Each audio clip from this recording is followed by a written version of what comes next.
는 예수 그리스도의 몸이다라는 제목으로 오늘 말씀을 증거하도록 하겠습니다.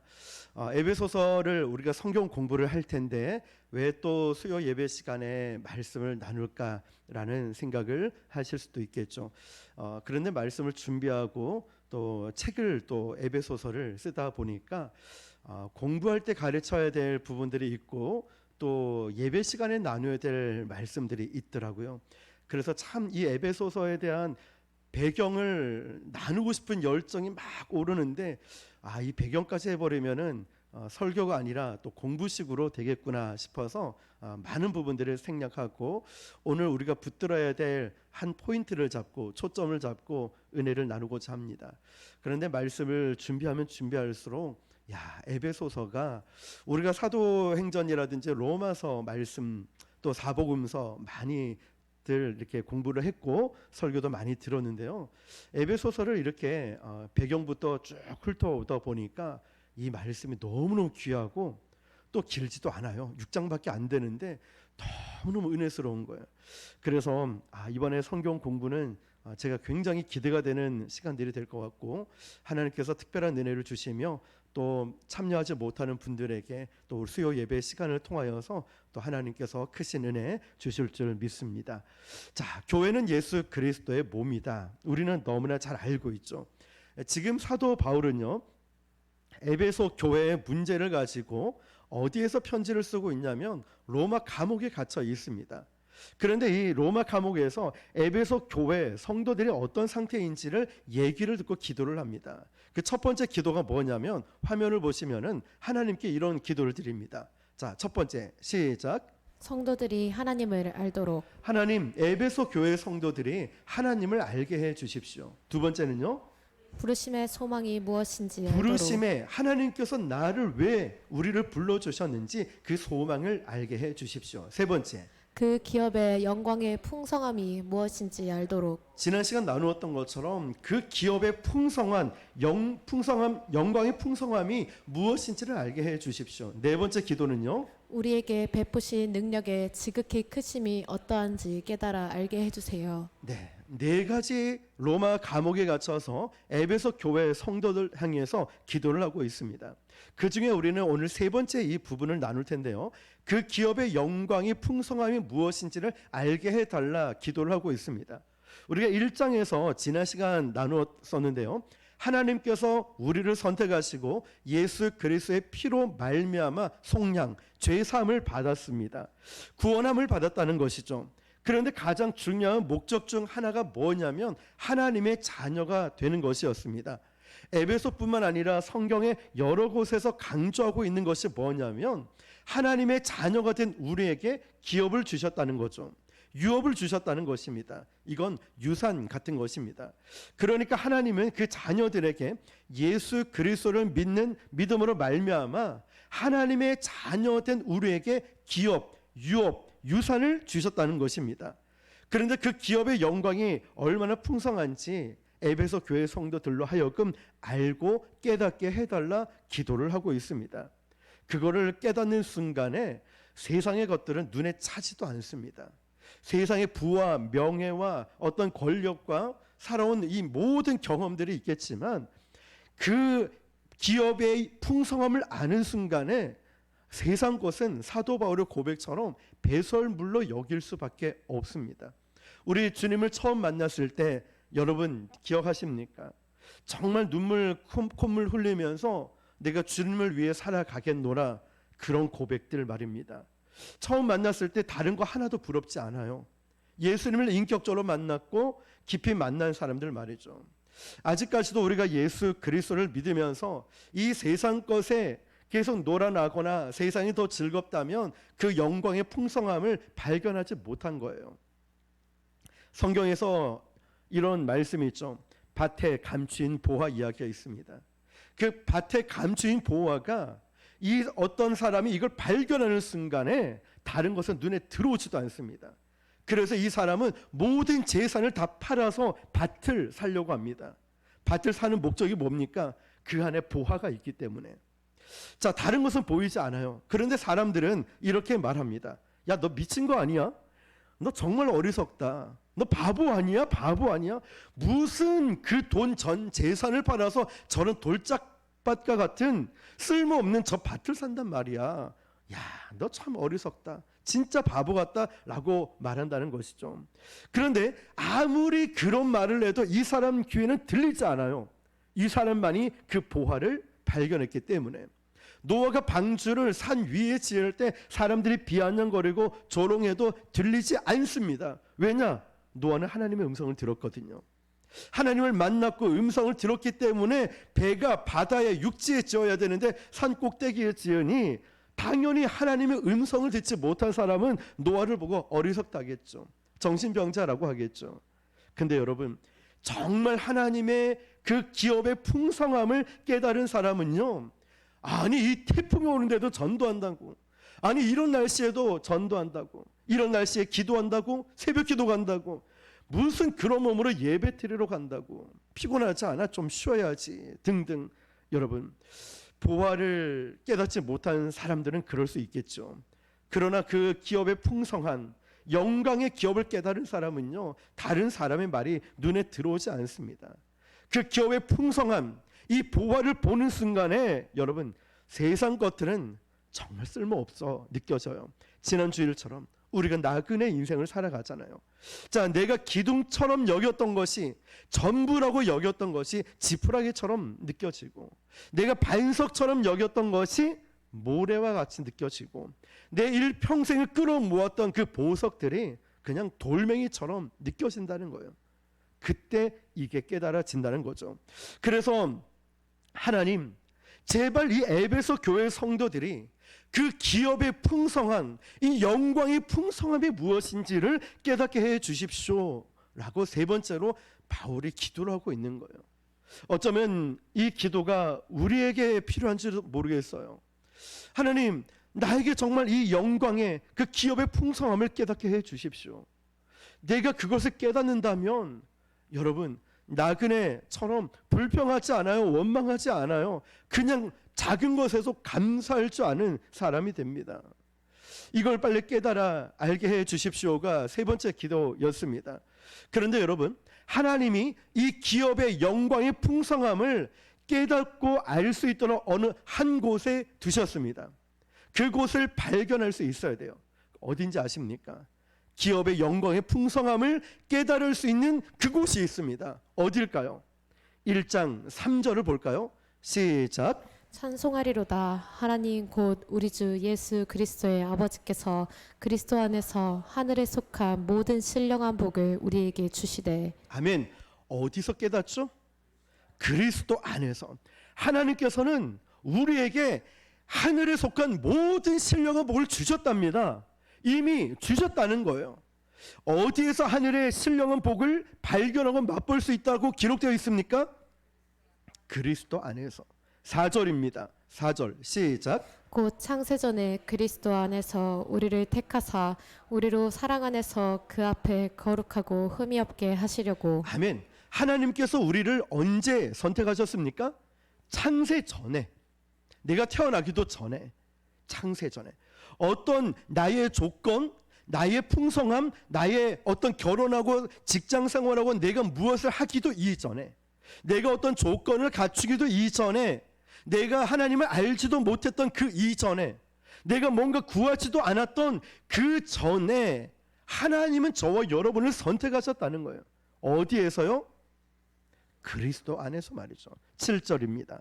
시작. 우리는 그리스도 안에서 그의 은혜의 풍성함을 따라 그의 피로 말미암아 속량 곧 죄사함을 받았느니라. 아멘. 그의 피로 말미암은 우리에게 속량, 죄사함을 주셨습니다. 어디에서요? 그리스도 안에서.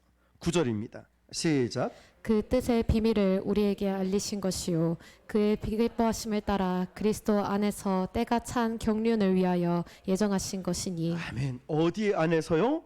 그리스도 안에서입니다. 그러니까 에베소서 1장을 가만히 보니까 계속해서 강조하는 게 뭡니까? 그리스도 안에서, 그리스도 안에서, 그리스도 안에서, 그의 사랑하는 자 그리스도 안에서, 주 안에서. 자, 여러분, 그런데 이 말씀을 쭉 보면 그리스도 안에서라고 나오는 이 단어가 딱 한 번 바뀌는 장면이 있습니다.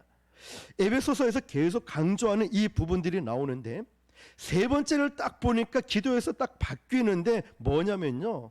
우리가 여기서 알 수 있는 건 성경을 볼 때 이런 시각으로 볼 필요가 있구나.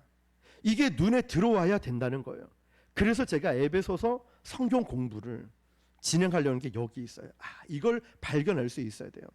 모두가 그리스도 안에서라고 되어 있는데 한 부분은 그리스도 아니라고 되어 있지 않아요. 자, 사도 바울은 모두 축복과 은혜를 그리스도 안에서 발견, 경험할 수 있고 맛볼 수 있다라고 강조하면서, 그런데 에베소 교회 성도들을 향해서 세 번째 기도에서는 바뀌어서 그리스도 아니라 어떻게 말하고 있냐면, 자, 17절 18절입니다. 시작. 우리 주 예수 그리스도의 하나님 영광의 아버지께서 지혜와 계시의 영을 너희에게 주사 하나님을 알게 하시고 너희 마음의 눈을 밝히사 그의 부르심의 소망이 무엇이며 성도 안에서 그 기업의 영광의 풍성함이 무엇이며. 아멘. 어디 아니라고 돼 있죠? 성도 아닌 거예요. 그 기업의 풍성함, 영광의 풍성함을 깨달을 수 있도록 어디에서 깨닫는다고요? 성도 아니라는 거예요. 자, 여기서 딱 한 번 바뀌어요. 그 전까지 그리스도 안에서 그리스도 아닌데 여기에서만 딱 한 번 성도 안으로 바뀝니다. 여러분 잘 기억하십시오. 하나님께서 그 자녀들에게 그 기업의 영광의 풍성함을 성도 안에서 주셨다는 거예요. 그러므로 교회는요, 반드시 공동체로 존재를 해야 됩니다. 개인이 아니라는 거죠. 누가복음 17장에 보면 제자들이 물어요. 도대체 하나님 나라가 언제 임합니까? 하나님 나라는 어디 있습니까? 라는 질문에 대해서 예수님이 명확하게 말씀하십니다. 여기 있다, 저기 있다, 못한다, 어디 있다, 막 이렇게 물어볼 때에, 자, 누가복음 17장 20절에서 21절 시작. 바리새인들이 하나님의 나라가 어느 때에 임하나이까 묻거늘 예수께서 대답하여 이르시되 하나님의 나라는 볼 수 있게 임하는 것이 아니요 또 여기 있다 저기 있다고도 못하리니 하나님의 나라는 너희 안에 있느니라. 어디 안에 있다고요? 너희 안에. 하나님 나라는 우리 안에 있다는 거죠. 너라는 것은, 너희라는 것은 단수가 아닙니다. 복수입니다. 그러니까 하나님 나라가 어디에 임하냐면 하나님 나라는 성도 안에, 우리 안에 임한다는 것입니다. 그러므로 내가 저 사람이 너무 밉습니다. 그러면 나는 저 사람에게 하나님 나라를 경험하지 못하게 할 수도 있다는 거예요. 이 관계를 깨버리면 이 사람은 절대로 하나님 나라를 경험할 수 없는 거예요. 에베소서에서 강조하는 게 뭐냐면 그 자녀의 기업의 영광의 풍성함을 하나님은 성도 안에 두었다는 것이죠. 그래서 이어지는 23절 보면 이렇게 기록되어 있어요. 교회는 그의 몸이니라. 자, 이어서 말씀을 볼게요. 여러분, 교회는 뭘까요? 교회가 뭘까요? 예수님을 머리로 두고 예수님을 머리로 하고 예수님을 그리스도로 믿고 있는 그 사람들, 예수의 몸으로 부르심을 입은 사람들의 모임이죠. 에클레시아. 그러므로 교회는 반드시 개인적으로 존재할 수 없는 거예요. 교회는 반드시 공동체로 모이는 거예요. 하나님이 주시는 그 기업의 영광의 풍성함을 내가 맛보려면, 내가 누리려면, 내가 경험하려면 반드시 교회라는 공동체에 들어와야 되는 거예요. 교회에 왔지만 자꾸만 외딴 섬과 같이 혼자 개인 플레이하는 사람이 있죠. 개인적으로만 자꾸 나가려고 하는 사람이 있죠. 그러니까 하나가 되지 않는 거예요. 오해를 하게 되고 자꾸만 다른 말을 하게 되는 거예요. 같은 말, 같은 마음, 같은 뜻, 같은 열매. 이것이 얼마나 중요하면 계속 강조하고 있겠습니까? 같은 말을 하지 다른 말 하지 말고, 같은 마음을 품지 다른 마음, 나누어진 마음을 품지 말라는 거죠. 하나 되기 위한 굉장히 중요한 말씀이죠. 그래서 우리가 온라인 비대면 예배 어쩔 수 없는 경우에는 그렇게 드릴 수도 있지만, 가능하면 이곳에 모여서 하나님의 그 영광, 기업의 영광의 풍성함을 우리가 교회 안에서 맛보고 누리고 경험할 수 있다는 것입니다. 그러니까 혼자 하나님은 어디 계십니까? 이렇게 할 때 우리가 혼자서 예배 드리는 것이 아니라 그건 교회가 아니죠. 교회는 반드시 공동체로 모이는 곳이거든요. 왜냐하면 교회는 예수님을 머리로 한 그 몸이기 때문에 그렇습니다. 이 몸은요, 유기체로 다 연결이 되어 있습니다. 이건 굉장히 중요한 겁니다, 여러분. 교회가 무엇인지 성경에 대해서 여러분 가장 중요한 정의가 예수 그리스도의 몸이라고 했어요. 교회는 예수님의 몸이라고. 공동체에 속하 있지만 우리가 이 속해서 서로 상호간의 교제를 통하여서 하나님이 주시는 그 기업의 영광의 풍성함을 교회 안에서 맛볼 수 있기 때문에 그렇습니다. 교회가 예수님의 몸이라고 하면서 이 몸에는 아주 중요한 몇 가지 기능과 역할들이 있다라고 합니다. 그러니까 교회의 가장 중요한 정체성이 뭐냐면 이 교회는 예수 그리스도의 몸이다라는 거죠. 자, 로마서 12장 4절 5절입니다. 시작. 우리가 한 몸에 많은 지체를 가졌으나 모든 지체가 같은 기능을 가진 것이 아니니 이와 같이 우리 많은 사람이 그리스도 안에서 한 몸이 되어 서로 지체가 되었느니라. 아멘. 이게 교회라는 것입니다. 이게 교회라는 거예요. 자, 보세요. 한 몸에 많은 지체가 있죠. 근데 같은 기능이 아니라는 거예요. 잘할 수도 있고 못할 수 있고, 또 눈에 띄는 앞에 나서서 하는 사람이 있는 반면에 뒤에서 일을 하는 사역을 하는 분도 있다는 거죠. 많은 사람이 그리스도 안에서 한 몸이 되었고 서로 지체가 되었다는 거예요. 공동체로 하나가 되었다는 것입니다. 그러니까 나 한 사람이 아니라 우리가 하나가 되었다는 거죠. 이게 교회라는 거예요. 그래서 사도 바울은 로마서 12장에 그리스도의 몸을 이루는 7가지 중요한 기능과 역할을 말하고 있습니다. 자, 여러분, 우리가 예수님을 말할 때 어디를 예수님이라고 말을 할 수 있을까요? 자, 봤을 때 머리를 보고서 아, 예수님이다. 아니면 우리 몸을 보고서 예수님이다 이렇게 말을 하겠습니까? 자, 어디가 예수님일까요? 전체를 보고서 말을 하는 거죠. 우리가 예수님의 몸으로 부르심을 받았다라는 것은 우리가 예수님의 몸으로 부름받은 이후에 내 삶의 모든 것은 예수님이 하는 것처럼 된다는 것이죠. 여러분, 제가 오늘도 교회 주변에 전도하러 나가서 저를 보고서 이지훈 목사라고 부르기 이전에 교회를 먼저 얘기하면 제 모습이 교회 얼굴이 되는 거죠. 제가 잘못하면 우리 교회 욕을 먹게 되고, 제가 잘하면 우리 교회 칭찬을 받게 되는 거겠죠. 그러니까 우리 교회를 바라보게 된다는 것입니다. 그러니까 내가 어떻게 하느냐에 따라서 예수님이 칭찬을 들을 수 있고 예수님이 욕을 먹을 수도 있게 되는 것. 우리가 같은 몸으로 말이죠. 그러므로 내가 죄를 범하면 내가 개인이 죄를 범한 것이 아니라 예수님으로 하여금 죄를 범하게 하는 것처럼, 내가 만일 이게 나쁜 곳에 죄를 짓고 있다면 개인이 죄를 지은 것이 아니란 거죠. 예수님의 몸으로 우리가 부르심을 받았기 때문에, 우리가 그리스도의 몸이기 때문에, 예수님으로 하여금 처참하고 어떤 죄악 가운데 있다고 하면 우리가 그런 죄를 지었기 때문에 그런 거죠. 그래서 반드시 우리가 죄를 짓고 있다면 그 부분들은 멈춰야 되는 거죠. 왜냐하면 나의 행동이 곧 예수 그리스도를 대변하는 모습이기 때문에. 반대로 한번 볼게요. 제 왼손가락에 어느 한 곳에 새끼손가락에 상처가 났습니다. 그런데 이 오른손이 약을 가지고 와서 치료를 해주고 밴드를 발라줬습니다. 그러면 이 오른손이 한 일은 왼손가락만 위한 것일까요? 아니면 제 몸 전체를 위한 것일까요? 저의 몸 전체죠. 이 오른손은 약을 발라주고 밴드를 발랐습니다. 자, 손가락 너 괜찮지? 그래, 네가 알아서 해. 아니에요. 이 손가락 하나가 내 몸 전체를 위한 거예요. 손톱이 아주 작은 거 하나라도 이건 내 몸 전체를 위한 거예요. 여러분 예전에 그런 얘기 안 들었습니까? 어떤 사람은 코털 뽑다가 파상풍 걸려서 죽었다고. 코털 하나도 몸인 거예요, 여러분. 몸 전체를 위한 거죠. 그러므로 예수님을 머리로 한 몸으로 부르심을 받은 우리 모든 지체가 한 행동은요, 그 사람만을 위한 것이 아니라 그리스도의 몸을 세우는 일이라는 거예요. 굉장히 중요한 말씀이죠. 여러분 한번 보세요. 우리 성도들이 모두가 다 건강하진 않아요. 모두가 다 뛰어나진 않아요. 그렇죠? 연약한 사람도 있고 뛰어난 사람도 있고 그래요. 그런데 어느 날 딱 보니까 어떤 청년이든 집사님이든, 아, 집사님 왜 이렇게 힘이 없어? 아, 청년 왜 이렇게 오늘 이렇게 풀이 죽어 있어?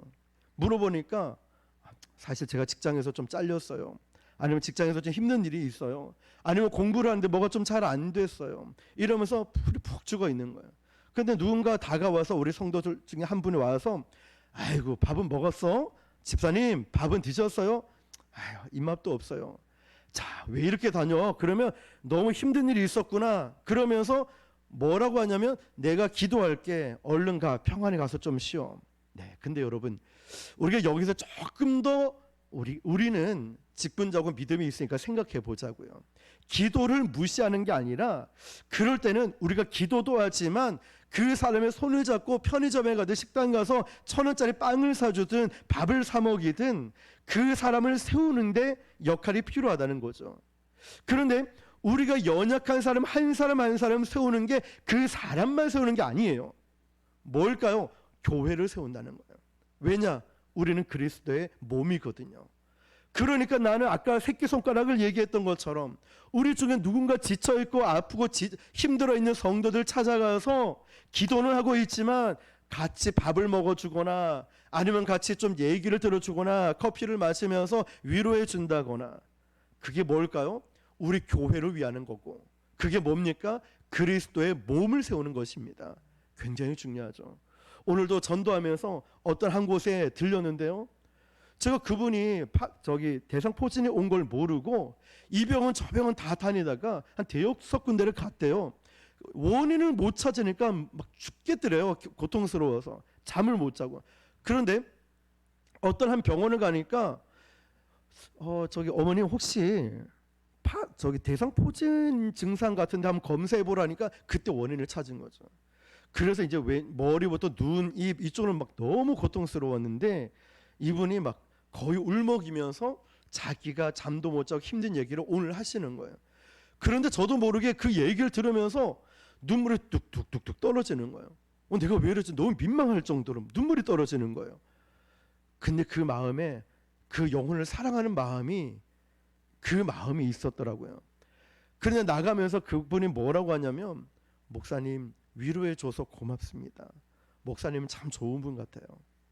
그런데 그분이 저의 이름을 얘기를 했지만 실제로 우리 교회와 그분이 예수님을 만날 수 있는 계기로 만들어줬어요. 그래서 한마디 했죠. 어머니 제가 기도를 그 자리에서 해드리려고 했는데 아직은 좀 어색한 것 같아요. 그래서 제가 교회 가서 기도할게요. 어머님 하나님이 어머님을 사랑하고 계시는 거 절대로 잊지 마세요. 복음을 전하는 기회가 됐다는 거예요. 자 여러분 우리의 행동 하나하나가 나로 이 지훈으로 끝나는 게 아니라 그리스도의 몸이 된다는 것. 여러분 한 분 한 분이 하는 행동들 연약한 사람 또는 아픈 사람 또는 어떤 좋은 일 있는 사람들을 섬기고 하는 이 모든 게 그 사람만을 위한 것이 아니라 그리스도의 몸을 세우는 교회를 세우는 일이 된다는 것이죠. 이것입니다. 그래서 마태복음에 보면 기억나십니까? 예수님이 이런 말씀하시죠. 지극히 작은 사람 하나에게 한 것이 곧 누구에게 한 것이라고요? 나에게 한 것이라고. 그렇게 하시면서 교회가 점점 세워지는 거예요. 서로 상호작용하면서 말이죠. 서로 교제하면서 말이에요. 그러다 보니까 교회가 점점 견고해지면서 한 몸이 되어 간다는 것입니다. 여러분 이지훈 목사라고 할 때 저를 보면은 제 얼굴을 보고 이지훈 목사라고 합니까? 아니면 이 입을 보고서 이지훈 목사라고 합니까? 아니면 제 몸뚱아리를 보면서 이지훈 목사라고 합니까? 저를 어떻게 아셨습니까, 여러분? 전체를 보고서 이지훈 목사다 이렇게 얘기하죠. 눈 보고 얘기하지 않아요. 입만 보고 얘기하지 않는다고. 덩치를 보고 얘기하지 않아요. 전체를 보고 저 사람 뚱뚱한 거 보니까 이지훈 목사다. 얼굴 큰 거 보니까 이지훈 목사다. 이 전체를 보고 얘기하는 거죠. 어쨌든 중요한 게 이거예요. 여러분 몸 전체라는 거예요.